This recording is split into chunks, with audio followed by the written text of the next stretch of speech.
So his idea is somebody had to win, somebody had to lose. But what happened when he made this announcement was $10 trillion was wiped out worldwide. It's not that the US went up and they went down. No, everybody went down. Because the whole world system is based on a division of labor, and he's breaking that division of labor into pieces. So then people said, this doesn't make sense. Even the very rich people that gave him the money for him to get into office started saying this doesn't make sense. The hedge fund managers who were his big campaign contributors, Elon Musk, who paid for his election, became prime minister, he said this doesn't make sense. And then the markets said this doesn't make sense. Not only $10 trillion, but as the finance minister said, interest rates started to rise because people began to dump U.S. Treasury debt. The safest thing in the world, apparently. So, interesting what happened. It's not quite true that he reversed things. First, he left on this 10% tariff, except for one country, for China. 145% where he on some raised products. The tariff rates. That's because the United States has a deep, neurotic attachment to China. The U.S. political system hates China. Why? Because China's big and successful. And so that the U.S. hates. It's a rival, it's a competitor, and so this is the one thing he left on. Now he's going to mess up everything with this too, because in a trade war between the U.S. and China, China wins. China does not depend on the U.S. market very much. It's about 12% of China's exports. China will do just fine. It's just dumb policy. There's no more, sorry to say it, there's just no more explanation to this than that. It makes no sense. Now, it raises, if I could, just one last point. How can this happen when it makes no sense? And that, people should understand, we are in one-person rule in the United States. Our political system is in a state of collapse. What President Trump did is an emergency decree. Everything he does is an emergency decree. Literally, you can go on to whitehouse.gov and then follow the menu to executive decrees. And there are dozens of them. And each one starts the same way. With the powers invested in me as President of the United States, I hereby declare A, nonsense, B, nonsense, C, nonsense. Because he's king. Those powers are not invested in the President of the United States. They're invested in the Congress. You read Article 1, Section 8 of our Constitution. It says that all duties originate with the Congress. And specifically in the lower house, all legislation has to start in the House of Representatives. But the U.S., starting in 1945 after World War II, became a military state to a large extent. And so it sprinkled in its legislation emergency, emergency, emergency. And Trump doesn't have to prove anything's an emergency, he just has to say something's an emergency. So suddenly the trade deficit became an emergency, and on that basis he issues a one-person rule. Even his aides don't know what he's doing. You raise one final interesting issue, which is that the market recovered about $4 trillion when he reversed. Anyone who knew that 5 minutes before made billions. This is not the cleanest government in the world, I can tell you. I'd be hugely surprised if some people didn't know just a bit ahead of time, starting with members of the U.S. Congress, by the way. Look, we'll get into the more general issues about protectionism and the end of globalization in a minute, but I think what's happening and the directives coming from the White House is such a perfect example of what this panel is about. I'd just like to stay on this just for a few more minutes. Minister, is protectionism always a short-term aim, and does it always come at the expense of the longer-term gain?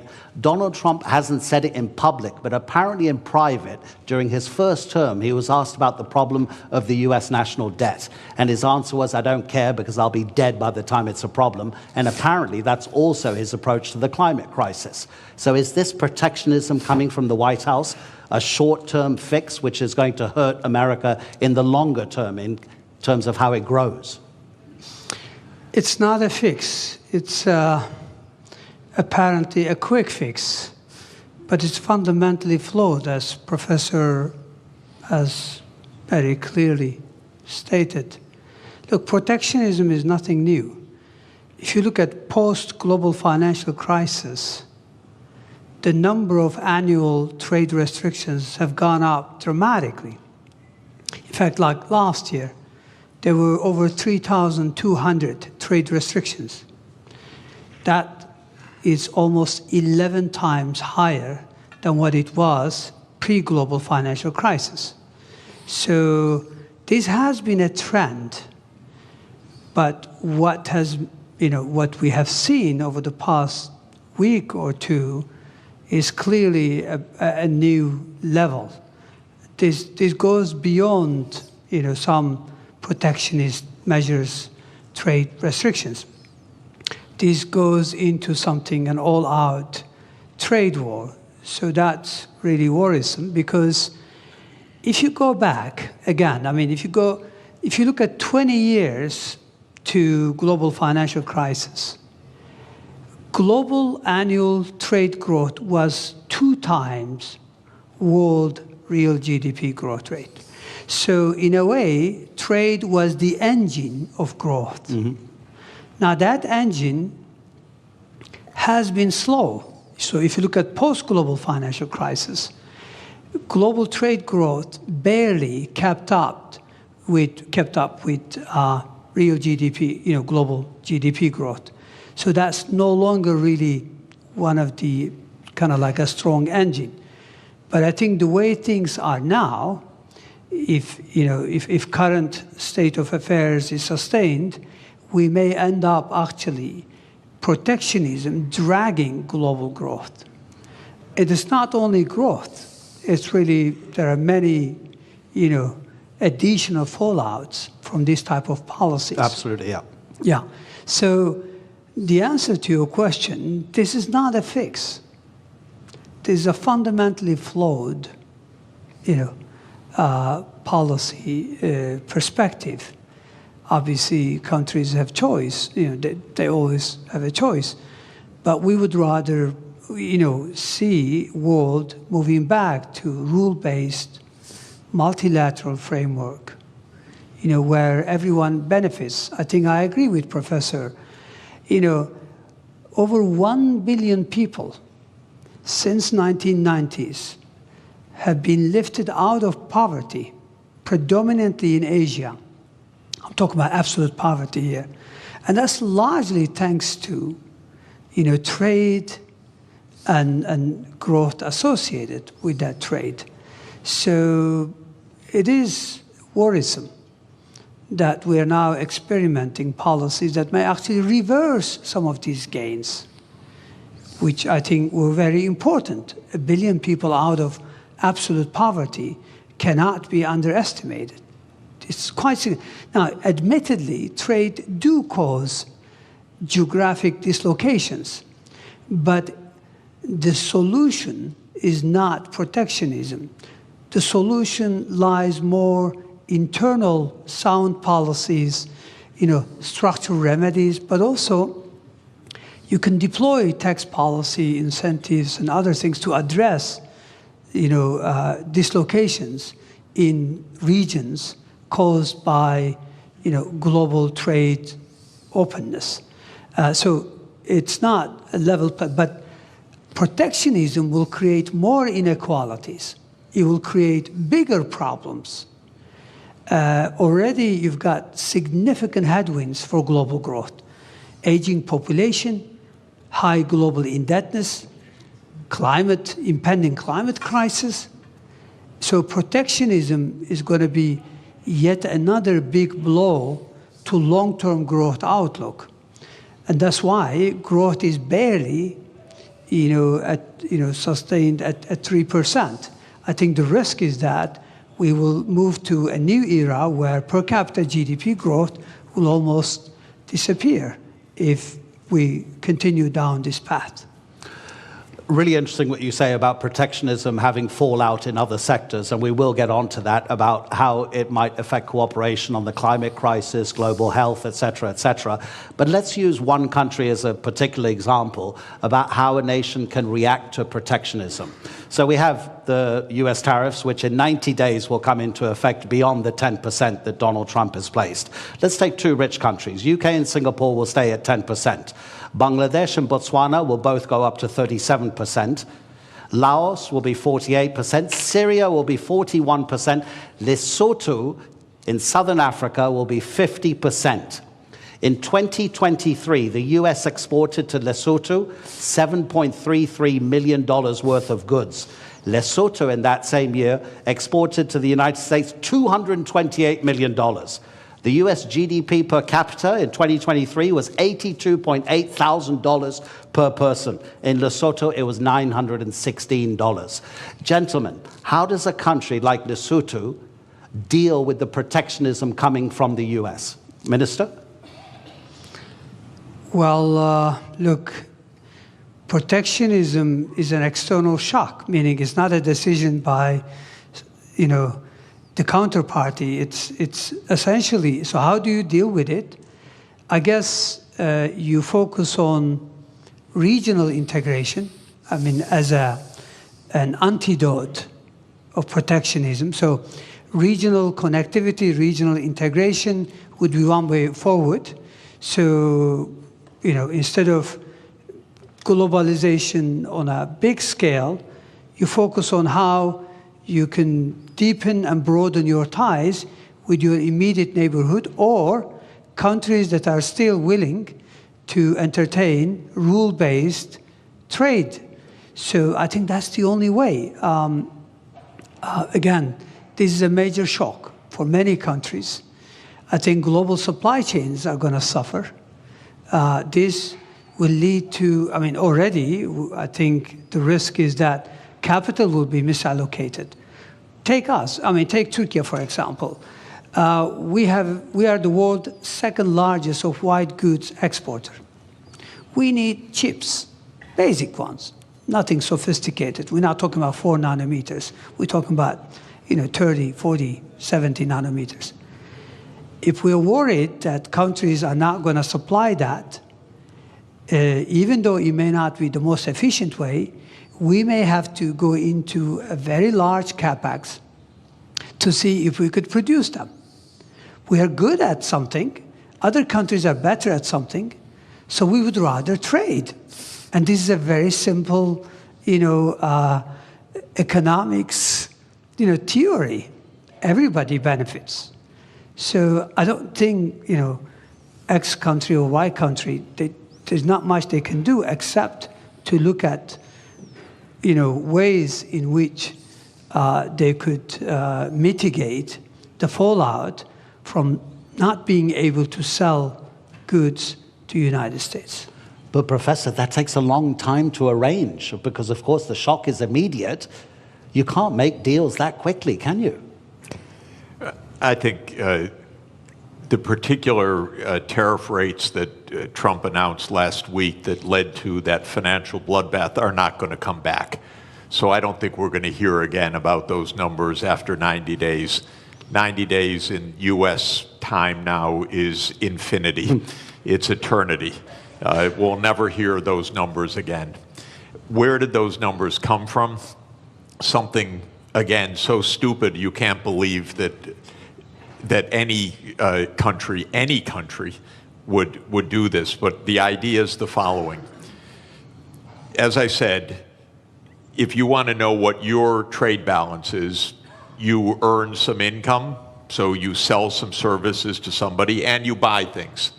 And if you spend what you earn, you're in trade balance. Technically, you're in current account balance. Now, most of us, I work for one employer, my university. So I run a big trade surplus with my university.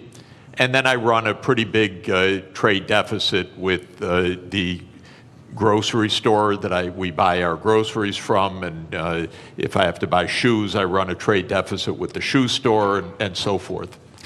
Trump's idea, just to add to the craziness of it, is that you should run a trade balance with everybody, not an overall trade balance, but a trade balance with everybody. So you should sell a little bit, you should work a little bit for your shoe store, you should work a little bit for your grocery store, you should go around anytime you want to shop, you trade something. I'll write you an essay if you'll sell me shoes. And you make your living somehow trying to balance your trade with all of your counterparts. Well, this is insane. This is why we have a market economy. You don't have to have balance with every transaction that you do with somebody. But what Trump said was, oh, Lesotho, they sell us more than we buy from them. So they're cheating us. That's literally what he said. Literally what he said. Okay, is it completely delusional or rhetoric? It's delusional, okay? Just so you know. It's weird.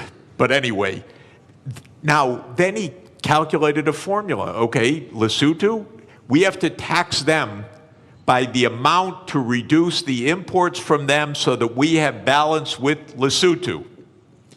And then they made some absolutely stupid formula that you would not accept in a first year, third week class. It came out of the US Trade Representative's office. They probably were told, do it overnight, the boss wants it. And then they came up with a list of tariffs, country by country, based on the bilateral trade balance. You cannot make this stuff up. This is not it used to be not a Mickey Mouse country, my country. But this is Mickey Mouse. This is not, and I apologize to Mickey Mouse. He would not do this. Mickey Mouse is smarter than this.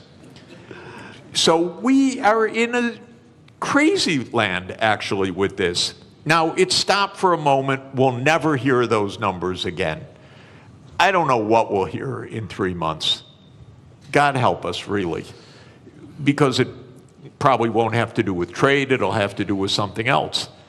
But we can't normalize this as what's the rationale, how to negotiate, what to do. Of course, 60 countries immediately said, we'll rebalance with you. And the President of the United States literally used the language I'm about to use. I'm quoting him because otherwise I would never say this. He said, 60 countries are coming to kiss my ass. He said that in a public speech, the President of the United States. So this is, I'm sorry, I apologize. No, but it's presidential language. Yeah. Okay? I'm only speaking at high political terms. So we cannot normalize this. We have to say no. We didn't spend 100 years on 200 years, 207 years since David Ricardo put forward the idea of comparative advantage, okay? And we have been building the trade system since the ruins of World War II for 80 years. And we have been building the World Trade Organization, which the US led the creation of, I think it's fair to say, for 31 years. This should not be normalized to try to figure out what is the theory of this. And it's a more fundamental point, ladies and gentlemen. The United States is a rogue nation right now on many things, not just on trade, but on making Gaza into the U.S. Riviera, on whatever it wants to say. It's a little bit of a rogue nation. For the world to hold together, the rest of the world has to say, we're not going down crazy lane. We're going to be responsible. We're going to go to the UN. We're going to go to the World Trade Organization. We're not going to get into this downward spiral. Because if we normalize craziness, there is no way out. You mentioned Mickey Mouse, but there's a kind of a theme here from Bloomberg, the news agency. These are its headlines in the morning and the afternoon of Tuesday, Wednesday, and Thursday. Tuesday morning, this is madness. In the afternoon, a clown show. On Wednesday, stocks keep falling. In the afternoon, could have been worse. Thursday morning, assessing the damage. Thursday afternoon, Trump blinks.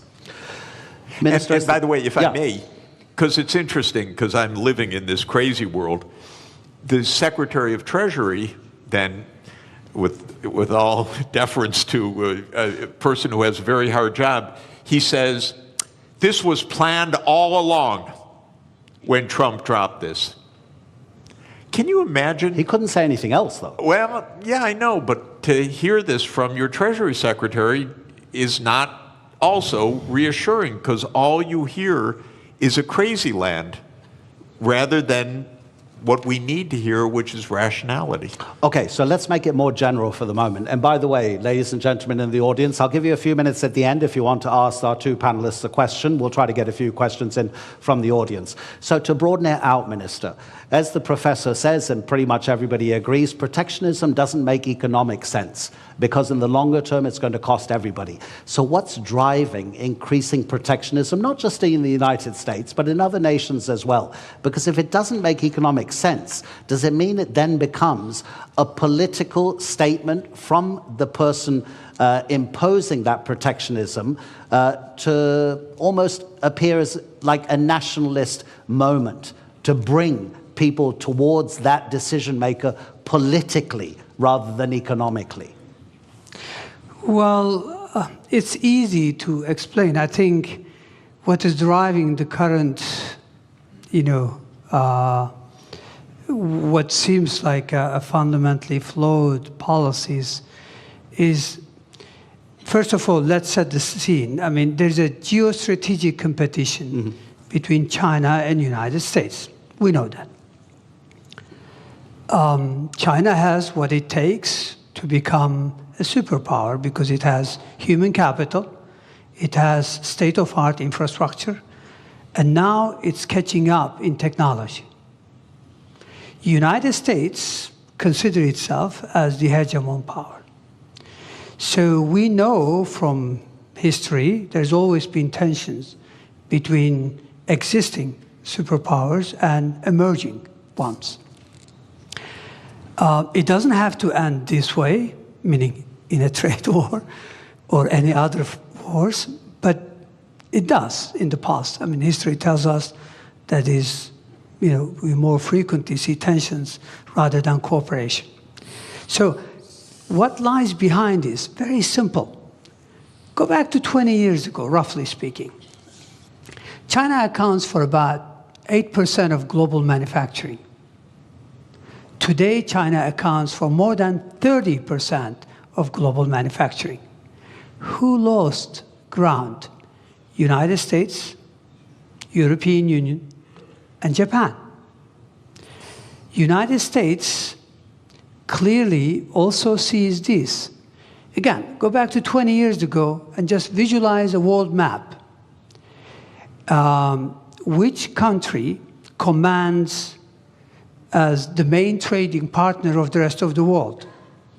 Maps are all over the place. Clearly, it was the United States 20 years ago. Today, it's China. Now, normally, the way you would respond, the way I would respond, is that, look, we need sound policies, structural reforms to regain ground. Instead, it looks like this rivalry combined with lack of, obviously, clear understanding is that it leads you to go after quick fixes. And quick fixes, which is also to do with populism, nationalism, is to blame others and is to present it in a simple fashion. The reality is you have to be more competitive. You have to invest in upskilling, reskilling your population. You have to invest in your infrastructure. And you have to, there's a lot of, there's a long list of homework. But those are politically difficult to deliver. They take time, and they're difficult. So structural policy has been lacking in most countries. And when you can't deliver structural transformation, then you you rely on monetary policy to fix things. Monetary policy in many parts of the developed world have been doing the heavy lifting over the last couple of decades in the face of difficulties. So my point here is that I think we know what drives it is losing ground. But how do you regain ground? Again, the sophisticated way would be to do the right thing and deliver on reforms. The easy way would be to blame everyone else and come up with high tariffs as a fix. Let's see. Okay, so protectionism is also not helping your friends to concentrate more on yourself rather than the outside world. We know that the drastic cuts to USAID, the Agency for International Development, has already or is going to cost lives. Myanmar's recent earthquake, the Americans have been for decades maybe the most important first responder, sending hundreds of rescue workers. They sent 3 administrators. They didn't send a single rescue worker. They laid off recently some people working for the federal government on the US nuclear program. They realized very quickly within a couple of days that it was actually a national security issue, so they were told to come back to their office. The office said, sorry, they've been excluded from their federal emails, so we can't get in touch with them. So they couldn't re-employ them. Professor Sachs, when you were president of the Earth Institute at Columbia University, it focuses, I've got to read this from the notes. It focuses on sustainable development, this institute at Columbia, including research in climate change, geology, global health, economics, management, agriculture, ecosystems, urbanization, energy, water, everything that we need to live. So how does protectionism affect these kinds of relationships between one country and another country? Yeah, It's actually de-globalization. I want to answer that by continuing on with the brilliant explanation that that the minister just gave about the hard stuff and the easy stuff. Yeah. So just to say, in American politics, the swing states in the presidential elections in the last 3 elections in particular have been the Midwestern states. So those are states like Michigan, Indiana, Illinois, Ohio, Pennsylvania, Wisconsin, Minnesota. These are states that can go either way. And those states did suffer a decline of employment in manufacturing, not only or even mainly because of trade, but also heavily because of automation over the last 40 years. I come from Detroit, which is Motor City, used to be, and I used to go when young on school field trips to see the assembly lines, and there were actually workers on the assembly line. But now if you go to an automotive plant, it's all robots, very, very few people inside. That's not because the jobs went overseas. In that case, that's because the assembly line itself became an automated phenomenon. So Trump is giving an answer to those swing states. It's China's fault. It's Mexico's fault. It's Lesotho's fault. What the minister said is really important that when he said that trade benefits the economy, but it could hurt some sectors.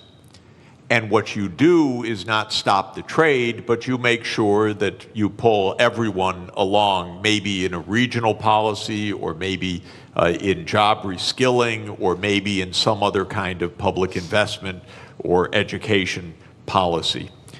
Here's where the U.S. really failed over the last 40 years. We let the inequalities widen and widen, partly because of automation, partly because jobs did go overseas, but for the right reason. They had comparative advantage in those jobs. Skilled people got better and better salaries. Lower skilled people had their living standards fall. The gap widened. By the way, not just the income gap, the life expectancy became 10 years or more. So many of our epidemics, so many of our social problems relate to this widening inequality. The United States political system didn't address it at all for 40 years. And that comes to what I mentioned, the corruption of the political system. When candidates of both political parties are paid by rich donors for their reelection campaigns, and both parties then become the agents of tax cuts and no really addressing the social conditions, you end up with a Donald Trump coming in and selling a pseudo explanation, it's all China, and selling a pseudo remedy, a trade war.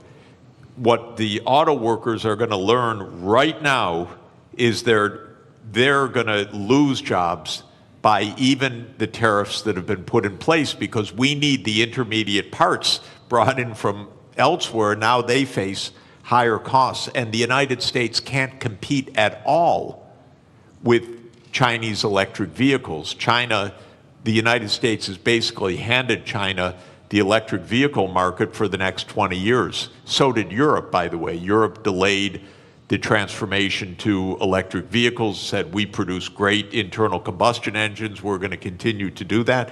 The world actually needs electric vehicles because of the climate crisis. So all of this is to say the real hard work is to think ahead. Mm-hmm. The country, by the way, in my experience of working all over the world in the last 40 years, that thinks ahead the most is China. Mm-hmm. China's success is not random. China's success actually is a lot of forward-looking planning.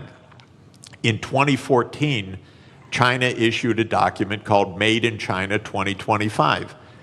And it wasn't a protectionist policy, it was we need to invest in the technology so we can be at the forefront. I think in 8 of the 10 sectors that were identified there, China succeeded in reaching the forefront. In 2017, China made a plan for artificial intelligence. This is already 8 years ago. DeepSeek didn't just come out of nowhere, it came out of a long-term strategy. So this is hard work that actually pays off. This is what every government should do. This is what every country should do, is look ahead. Now, you mentioned very interesting idea. We got a president who doesn't understand and maybe doesn't care about the future in the same way. But just to say, the biggest issue on the planet should be the climate crisis, not all the things we're endlessly talking about. And every part of the world is going to suffer terribly by what has been built in terrible, very dangerous climate change. It's out of the headlines. But, you know, I had a very difficult job. I was the director of an institute with 300 climate scientists for 14 years, some of the world's leading climate scientists. The reason it was a hard job is that every week they came up and told me, it's worse than we thought. They would give me endlessly grim news.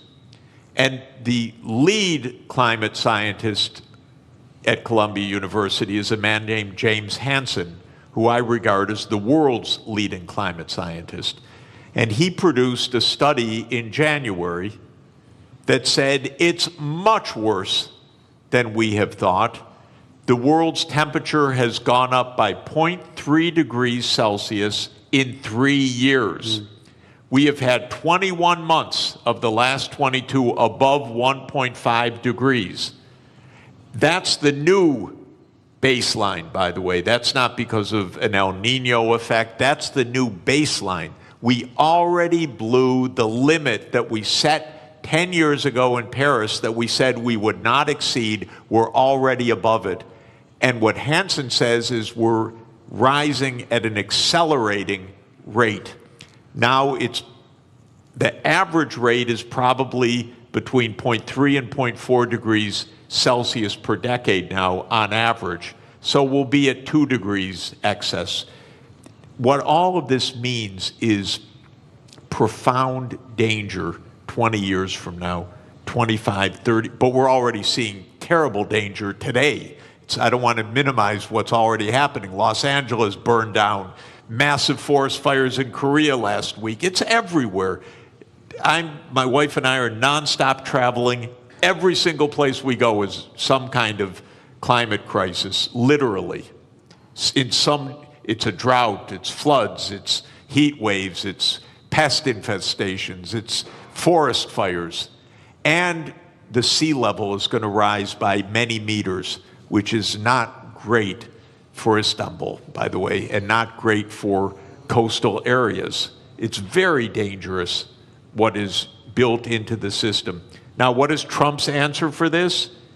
Yesterday, King Donald issued an executive decree to bring back coal. It's willful destruction of well-being, willful. And that is, again, he pulled out of the Paris Agreement. What I'm hoping, ladies and gentlemen, is the other 192 members of the UN have to say, no, we're not entering a crazy land. We're going to take care of our future. Right now, I live in a crazy land. But the rest of the world has to avoid the crazy land, has to avoid normalizing this. I don't know if any of you saw it during the height of the coronavirus pandemic. An Australian artist, cartoonist, drew a cartoon which had the first tidal wave, kind of a tsunami of economic recession. There was a bigger tidal wave tsunami behind it, which was COVID-19, and then a huge one over both of them, which was the climate crisis. So get ready, I'll give you a chance to ask a few questions, but I just wanted to address one final issue to the minister. And I was getting a bit depressed, Professor, when you were talking about that. I tell my kids since they were born, they're now 21 and 19, live anywhere you want in the world, but don't live near the coast or near a river. The professor is saying that the climate crisis is going to be one of, probably, I'm kind of, putting words into your mouth, Professor, that de-globalization, if it becomes more and more of a popular sentiment and policy, the climate crisis will be affected because of a lack of cooperation through de-globalization. Minister, what other big dangers do you see if the trend of de-globalization gathers pace? Well, as I mentioned earlier, in addition to the impending climate crisis, which could have a devastating impact on the future of humanity, I think we are faced with significant headwinds that already exist, but some of them could become more complicated. One of them is high global indebtedness. Mm-hmm. If protectionism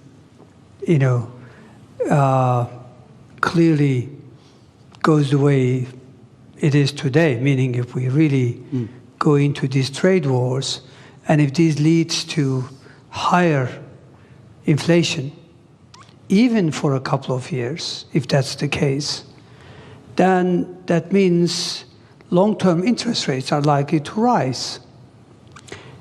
And if that is so, then many countries are already struggling to manage their debt service.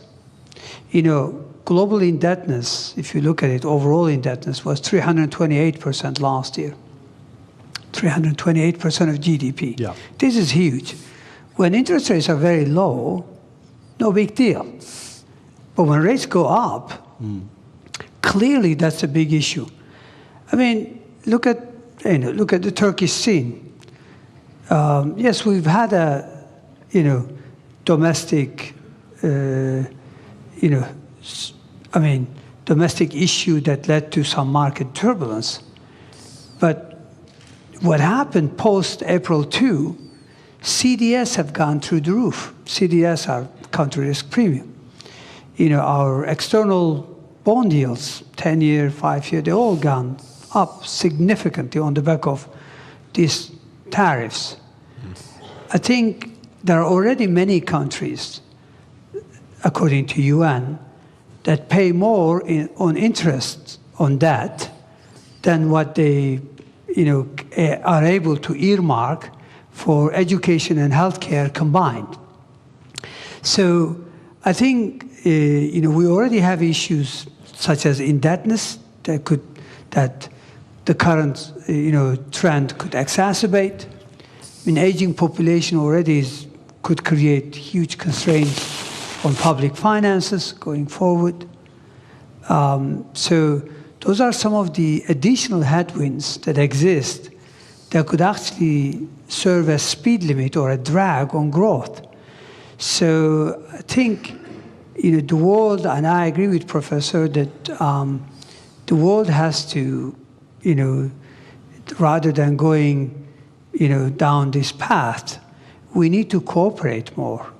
We need to work more closely on climate change, on how to address other problems, because protectionism will also lead to probably global inequalities. Mm-hmm. If you don't allow AI chips to be freely available to everyone, clearly that's a big issue, because then many countries will be left behind in terms of tapping this AI that has immense potential to boost productivity. Protectionism is not limited to trade of goods and service. It's now associated with financial flows, with diffusion of technologies through FDI. So clearly, I think we'll be worse off unless we cooperate, unless we return to multilateralism. But sadly, right now, it's all about shift to minilateralism.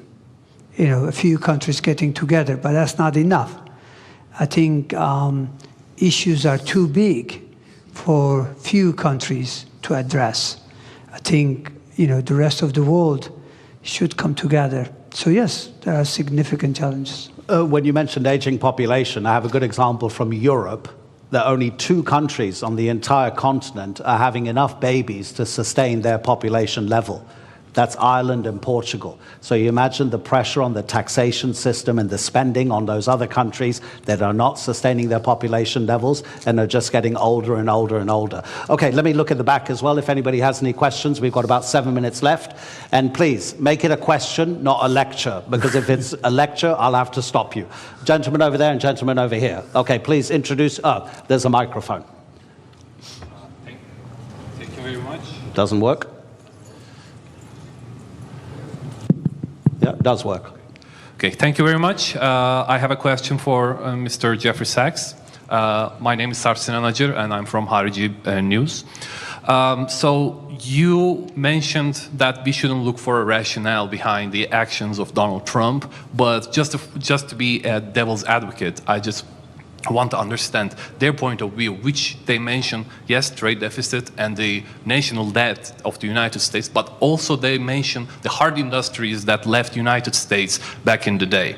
So what I'm trying to understand is, if United States gets into a confrontation with global powers such as China or Russia or any other state, maybe even Europe one day, is it wrong for them to want their hard industries back, and this is their rationale to put these tariffs on. Because Donald Trump mentioned that we are buying cars from Canada that we could have been producing before. So is there a rationale behind, at least on the hard industry part? Okay, thank you. Yeah, you know, in trade theory or trade concept, there is the national security rationale. So you may want to procure domestically to have an armaments industry. That's quite different from imposing tariffs on 150 countries in a completely arbitrary way. In fact, the right policy might be local procurement from domestic industry that has nothing to do with trade policy at all. So that is not an argument for what he's doing. But I would add one more point. We don't need an arms race, and we don't need a war. Actually, diplomacy is really cheap compared to war. That's why we're at the Antalya Diplomacy Forum, not the Antalya Military Forum. So if Trump really wanted to save some money, we have almost 800 overseas military bases in 80 countries. This is crazy. So if he wanted to save money and close the budget deficit, I would close hundreds and hundreds of military bases and leave all these countries at peace, because wherever there's an American military base, there's a big headache, believe me.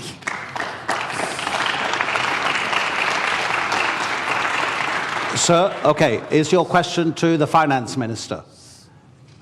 Is your question to the finance minister or to the professor? Because I want to even things up. I would come back to you if it was for the professor, but if you, okay, let's address it to the finance minister.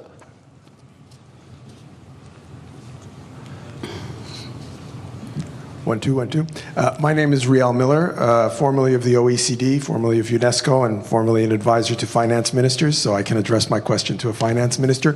One of the things that's tremendously tempting, and it was really in part of what the last question was about, was the hard industries, right? So now let's go back to being an extractive economy. Coal mining, you know, in Canada, I'm Canadian originally, beaver skins, right, that we sent over. So resources, right? Now, we have seen in the past, historically, when there was a move from natural resources to manufacturing, it was quite difficult for the society and the politics to change, because the oligarchs of resources were not the oligarchs of manufacturing. So I have a question which relates to the historical context we're in. What if we're moving to intangible economies? What if we're moving away from tangibles in general, and those robots are going to take care of producing intangibles? How do we talk to people who are nervous and worried because they're accustomed? I go to Germany and I say, can Germany be rich without producing cars? And they go, oh, never. I said, well, could Britain be rich without producing coal? Never. And so we have this historical difficulty of making the transition. And I wonder what you can say in a country like Turkey, where you are making the transition through industry, and China through catch-up and convergence. But can we begin to talk about going beyond the tangible economy?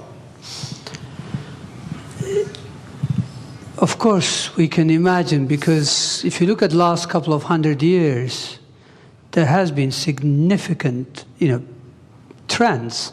I mean, if I'm not mistaken, if you go back to 200 years ago, 90% of employment was in agriculture.